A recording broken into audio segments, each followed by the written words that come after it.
This channel does not promote any violent, harmful, or illegal activities. All content provided by this channel is meant for an educational purpose only.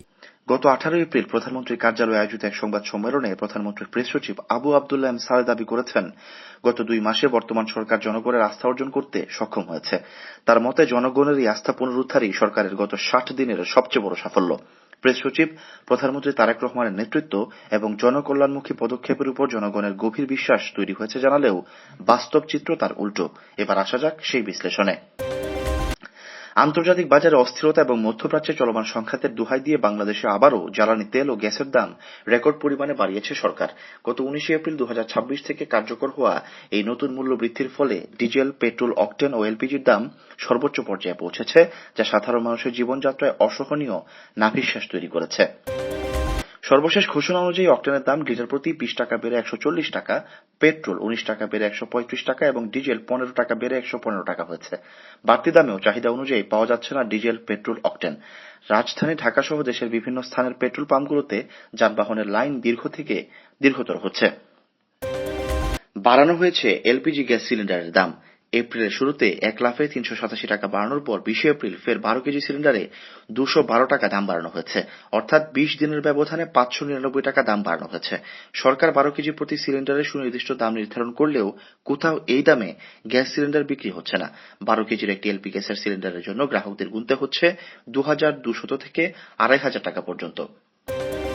পাইপলাইনের গ্যাসের সংকটের কারণে সাধারণ মানুষ LPG সিলিন্ডারের উপর নির্ভরশীল, কিন্তু প্রতি মাসে এলপিজির দাম ঊর্ধ্বমুখী হওয়ায় মধ্যবিত্ত ও নিম্নবিত্ত পরিবারগুলো দিশেহারা।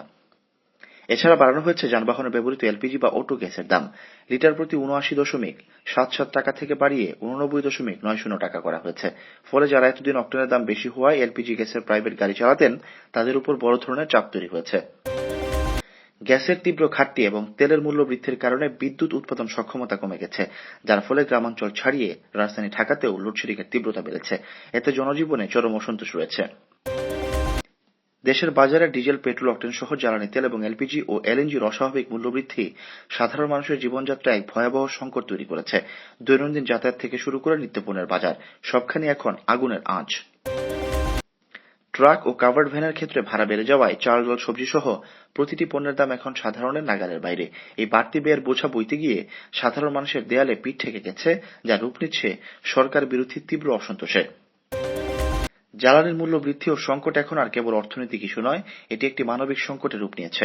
সাধারণ মানুষ এখন জীবন ধারণের ন্যূনতম চাহিদা মেটাতে হিমশিম খাচ্ছে। রাজধানীর কারওয়ান বাজারে আসা এক ক্রেতা আক্ষেপ করে বলেন, আগে 500 টাকায় যা কিনতাম এখন 1000 টাকায় তা হচ্ছে না। বেতন বাড়েনি, কিন্তু জ্বালানির অজুহাতে সবকিছুর দাম দ্বিগুণ। বোরো ধানের মৌসুমে একদিকে ডিজেলের মূল্য বৃদ্ধির পাশাপাশি ডিজেলের চরম সংকটের কারণে সেচ পাম্প চালাতে গিয়ে কৃষকরা হিমশিম খাচ্ছে। তাদের পিঠ দেয়ালে ঠেকিয়ে দিয়েছে। উৎপাদন খরচ বহুগুণ বেড়ে গেছে। এতে করে খাদ্য নিরাপত্তার বিষয়টিও এখন বড় চ্যালেঞ্জের মুখে। জ্বালানির দাম বাড়ার সঙ্গে সঙ্গে গণপরিবহনের ভাড়া নিয়ে নৈরাজ্য চলছে। যার যেমন ইচ্ছে তেমন ভাড়া আদায় করছে, যার সরাসরি প্রভাব পড়ছে নিম্নবিত্ত ও মধ্যবিত্তের উপর। জ্বালানির মূল্য বৃদ্ধির প্রতিবাদে রাজধানী সহ দেশের বিভিন্ন প্রান্তে সাধারণ মানুষ, শ্রমিক সংগঠন ও রাজনৈতিক দলগুলো বিক্ষোভ শুরু করেছে। বিরোধী দল ও সাধারণ মানুষ এই অস্বাভাবিক মূল্য বৃদ্ধিকে জনবিরোধী বলে আখ্যা দিয়েছে। ঢাকা বিশ্ববিদ্যালয়ের শিক্ষার্থী ও বিভিন্ন সংগঠনের পক্ষ থেকে প্রতিবাদ সমাবেশ ও বিক্ষোভ অব্যাহত রেখেছে। সাধারণ মানুষের অভিযোগ, বিশ্ববাজারে তেলের দাম কমে আসার প্রবণতা দেখা দিলেও সরকার এই সময়ে দাম বাড়িয়ে সাধারণ মানুষকে জিম্মি করছে। সামাজিক যোগাযোগ মাধ্যম থেকে শুরু করে রাজপথ সবখানে এখন প্রতিবাদের সুর।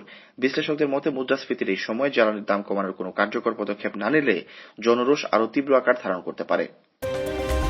সরকার আন্তর্জাতিক বাজারে জ্বালানির মূল্য বৃদ্ধিকে দায়ী করলেও সাধারণ মানুষের দাবি দুর্নীতির লাগাম টেনে ধরা এবং ব্যবস্থাপনায় স্বচ্ছতা আনলে এই চাপ কমানো সম্ভব ছিল। কার্যকর বাজার ও গণপরিবহন মনিটরিং না করে ভর্তুকির কমানোর নামে সরাসরি জনগণের পকেটে হাত দেওয়া হয়েছে বলে মনে করছেন বিশেষজ্ঞরা। সরকার বলছে, আন্তর্জাতিক বাজারে দাম বাড়ার কারণে বাধ্য হয়ে সমন্বয় করা হয়েছে।